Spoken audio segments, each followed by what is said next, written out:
So we've been blasting out some Pacific Rim Extinction Tactica, looking at faction Tactica from the perspective of playing the Kaijus and playing the Jaegers on there, and also breaking down the phases of the game, looking at ways to move, pivot correctly. Pivoting is massive in the game. And then, of course, looking at shooting and assault, close combat, all that type of great stuff. And one of the questions that I've been asked, actually at least twice, and what I've noticed on some other forums, dealing with the Burrow ability. If you're a Kaiju player with Hakuja, a fantastic ability. I was going to say arguably, absolutely no argument to it, the most powerful special unit, special move in the game. And if you're a Jaeger player, how the heck do we deal with this? Because even with the internal balance of points, depending on how you build out each unit in the game, Burrow is still massive. So let's build a checklist. Let's build an attack plan to begin to exercise that tactica on the table to deal with this. Now, part of this will be self-correcting. When the game was designed, my understanding was that the core rule set and the mechanics for each and every unit in the game, again, whether it was Jaeger or Kaiju, was mapped out, planned out, and looked at from an internal perspective.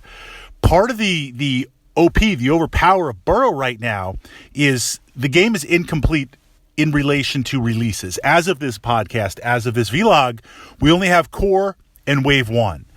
So I expect this to self-correct a little bit once the Jaeger player has more choices, has more options to pick from, more counters to it, because right now it is very rock, paper, scissors.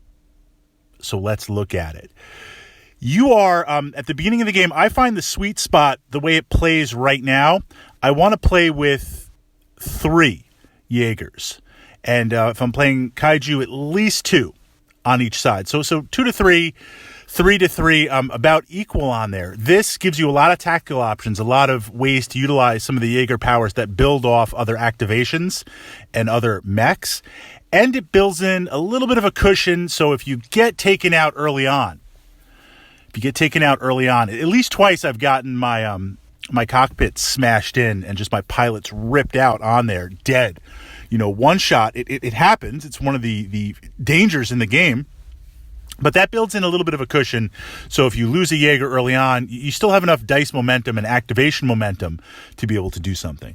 I say that because at the start of the game, you are at your most powerful. You've got the most ammo. You haven't taken any structure damage yet.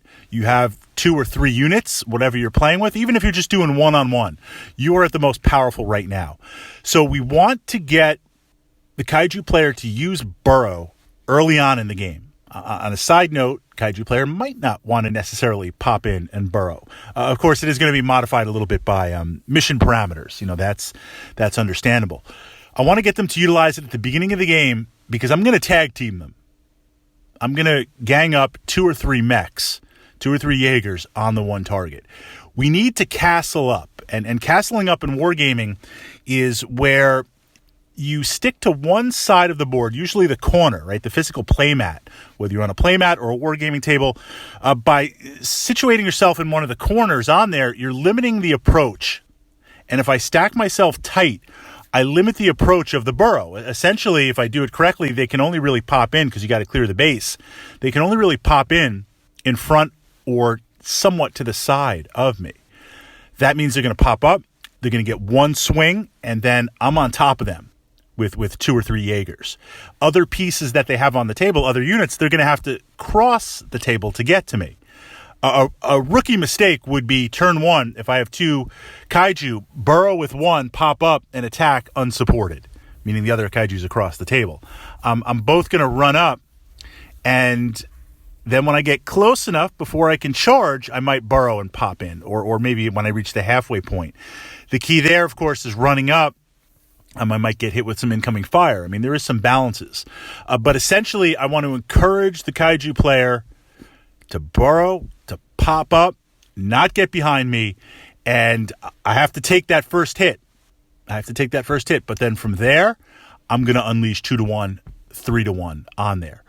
If I can, as a kaiju player, if I can catch, this is the challenge, because it's not only the Burrow ability. I mean, I would argue that Hakuja is the best kaiju in the game right now, as of right now. And I love playing the other one, all of them. We can't get enough. I want like all of them immediately.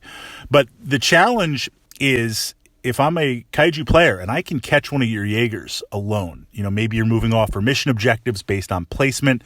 Placing mission objectives, I want to encourage the Jaegers to spread out. And they move pretty fast. I want to encourage that. Maybe there's a key terrain piece that needs to be occupied. I want to encourage that occupation on there. If I can isolate one, burrow, pop up, punk you with the strength of the attacks, that's the worst place to be in. So certainly not the best counter. Certainly not the most optimal. Certainly not the most balanced. Again, rock, paper, scissors. Can you pull it off or not? I do suspect it will be self-correcting as we utilize other aspects of the game.